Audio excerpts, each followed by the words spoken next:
Há 3 anos atrás, eu estava em uma caravana, bem distante da cidade mais próxima, e geralmente era completamente escuro à noite. Eu prometi que não fumaria do lado de dentro, então, à 1 da manhã, eu saí para um cigarro. Depois de alguns minutos parado na escuridão, eu pude perceber que consegui enxergar claramente a minha mão, algo que eu não conseguiria fazer nas noites anteriores. Então eu olhei para cima, esperando ver o brilho da lua cheia. Mas a lua não estava à vista. Ao invés, havia uma longa e brilhante nuvem bem acima de mim. Os romanos a chamaram de a Via Galáctica, a Estrada de Leite. Hoje nós a chamamos de Via Láctea. Para aqueles que perderam essa aula na escola, os fatos básicos são estes. Lembre-se de que um ano-luz equivale a 9,5 trilhões de quilômetros. A nossa galáxia tem um diâmetro de aproximadamente 100 mil anos-luz. O nosso Sol está localizado na extremidade de um dos braços espirais, a cerca de 26 mil anos-luz do núcleo da galáxia. São necessários de 200 a 250 milhões de anos para o Sol completar uma órbita em volta do núcleo. Ao redor da galáxia, acima e abaixo do disco, numa auréola circular, existem aproximadamente 200 aglomerados globulares, que podem conter até 1 milhão de estrelas cada. A Via Láctea contém 200 bilhões de estrelas, aproximadamente. Esses números são essenciais para compreender o que é uma galáxia. Mas quando a contemplamos, alguma parte da mente humana protesta que não pode ser assim. Mas uma investigação das evidências nos leva à conclusão que é. E se você chegar a essa conclusão numa noite escura e limpa, quando olhar para cima, você pode ver algo que irá mudar a sua vida. É assim que uma galáxia se parece, vista de dentro, dos subúrbios do nosso Sol. Através de um binóculo, para cada estrela que você consegue enxergar com o olho nu, você verá mais 100 ao redor dela, todas suspensas numa névoa azul acinzentada. Se você olhar através de um telescópio barato e esperar que seus olhos se ajustem à escuridão e consigam se focalizar, você vai ver o que essa névoa realmente é. Mais estrelas. Como poeira se estendendo até onde se parece ser o infinito. Mas você tem que ter o conhecimento. Enxergar é só metade. Naquela noite, 3 anos atrás, eu sabia de um pouco das coisas que estavam lá fora. O tipo, a escala e a idade das coisas. A violência e a destruição. A energia pulsante. A gravidade inexorável. E o desespero da distância. Mas eu me senti seguro, porque eu sabia que meu mundo está protegido pela mesma distância que os outros temem. É como se o universo estivesse gritando na sua cara. Você sabe quem eu sou, o quão grande eu sou, o quão velho eu sou. Você pode sequer compreender o que eu sou, o que é você comparado a mim. Mas quando você aprende ciência, você pode sorrir para o universo e responder: cara, eu sou você. Quando eu olhei para a galáxia naquela noite, eu sabia que até o mais fraco cintilar de uma estrela era uma conexão real entre o meu olho ao longo de um fino raio de luz até a superfície de um outro Sol. Os fótons que os meus olhos detectam, a luz que eu vejo, a energia que interage com os meus nervos, vieram daquela estrela. Eu pensei que eu nunca poderia tocá-la, mas mesmo assim, algo que vem dela atravessa todo o vazio e me toca. Eu nunca poderia ter imaginado. Os meus olhos viram apenas pequenos pontos de luz, mas a minha mente enxergou muito mais. Eu vi as explosões de radiação gama das estrelas gigantes serem convertidas em energia pura pelas suas próprias massas. Flashes de luz que brilharam do outro lado do universo muito antes de a Terra ter se formado. Eu vejo o brilho invisível das micro-ondas da radiação de fundo deixado pelo Big Bang. Eu vejo estrelas vagando erroneamente a centenas de quilômetros por segundo e o espaço-tempo se curvando em volta delas. Eu até mesmo consigo ver milhões de anos no futuro. Aquele brilho azul irá explodir um dia, aniquilando todos os sistemas solares próximos, em um apocalipse que numa comparação faria a fúria dos deuses humanos parecer algo patético. Mas foi a partir de uma destruição dessas que eu fui formado. Estrelas morreram para que eu pudesse viver. Eu sou um produto de uma supernova. E você também.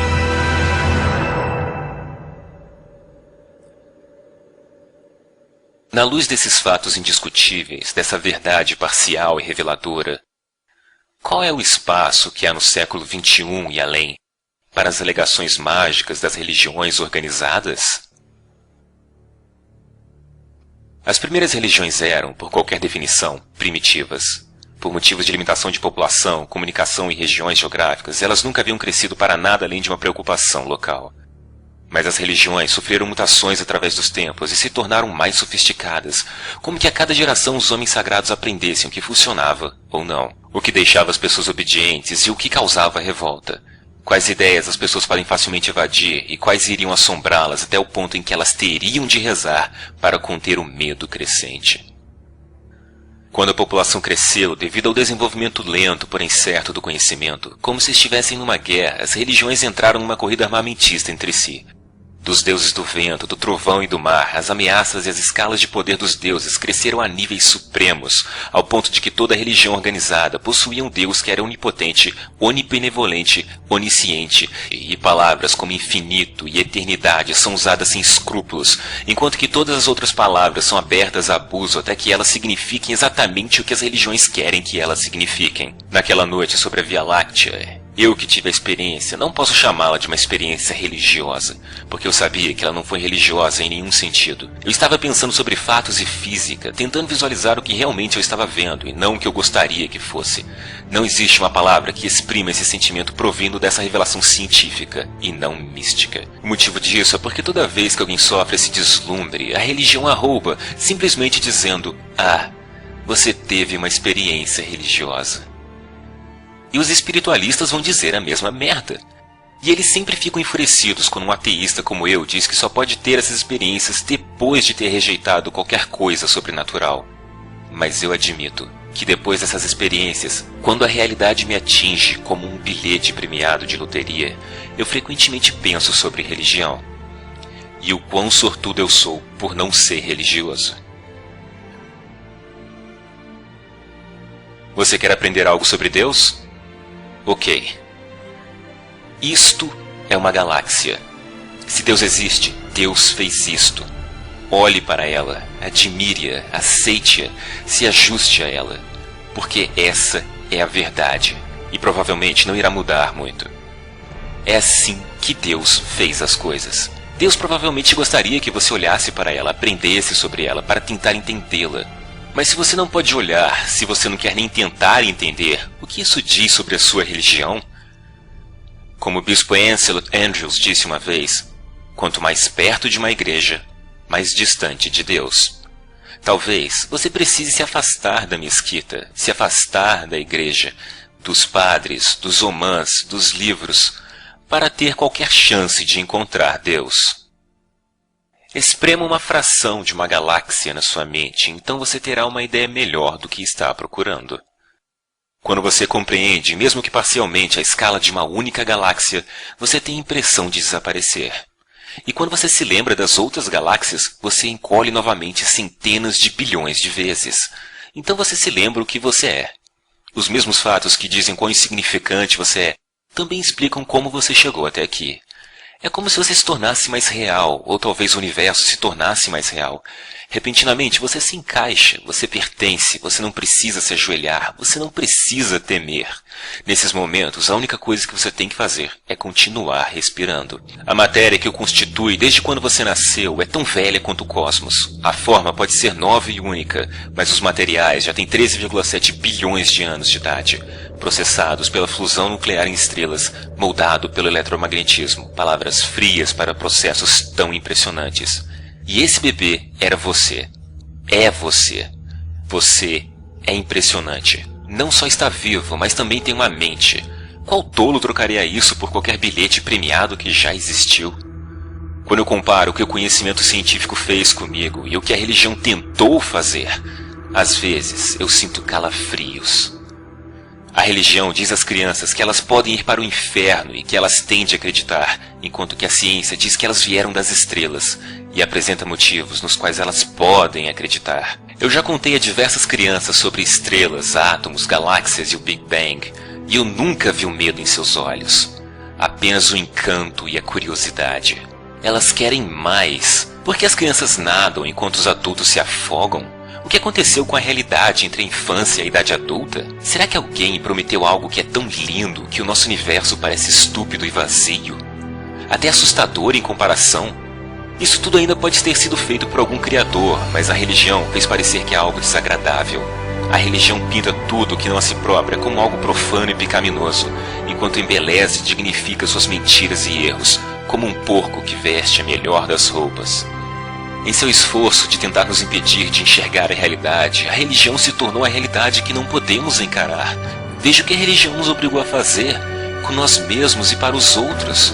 A religião roubou o nosso amor e a nossa lealdade e a deu para um livro, para um pai telepático que diz às suas crianças que o amor significa se curvar diante dele. Eu não sou pai, mas posso dizer que essas crianças vão crescer perturbadas. Não pode ser saudável para uma criança ou para uma espécie. Foi-nos dito há muito tempo atrás que só havia a Terra, que éramos o centro de tudo. Isso se mostrou uma mentira. Nós ainda não nos ajustamos a isso. Nós ainda estamos em choque. O universo não é o que nós esperávamos que fosse. Não é o que eles nos disseram que seria. Esse entendimento cósmico é novo para nós, mas não há nada a temer. Nós ainda somos especiais. Nós ainda somos privilegiados. Pode haver um paraíso, mas ele não será perfeito, e nós mesmos é que teremos de construí-lo. Se eu tenho algo que pode ser chamado de alma que precisa ser salva, então a ciência a salvou da religião.